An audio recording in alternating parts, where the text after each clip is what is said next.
Cocoa Korina, Koko Korina, Koko Korina, Koko Korina. जितनी अभी इसी गाने में मिली है ना शोहरत, तो 25 सालों में इतनी शोहरत नहीं मिली। नाजुक सी शर्मीली सी मासूम से बोली बाली, रहती है वो दूर कहीं पता मालूम। सही, मेरा नाम जिगर जलाल चांडियो, मैं 20-25 साल से गा रहा हूँ।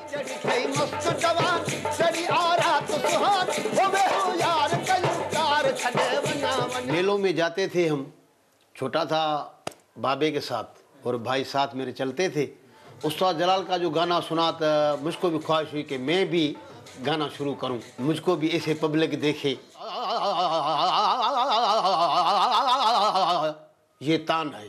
तो खान साहबों को साल लग जाता था शागिर्दों को सिखलाई में। ये उस्ताद जलाल को और हमको ये खुदा ने अता किया है।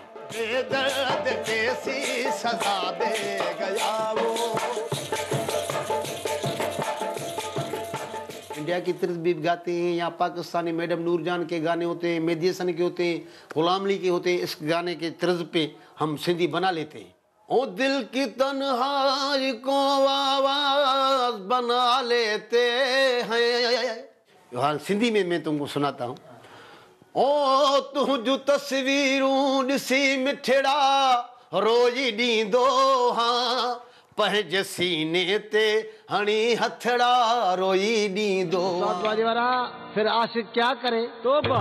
ये हमारा स्टाइल है सिंध का। जैसे मेरा बाजी वाला जो है, तो उसको बोलते हैं उस्ताद बाजी वाला, ये आशिक क्या कह रहा है, आशिक अब क्या करे? तो वो जवाब देगा, बाबा बस तोबा है। Cocoa Korina, cocoa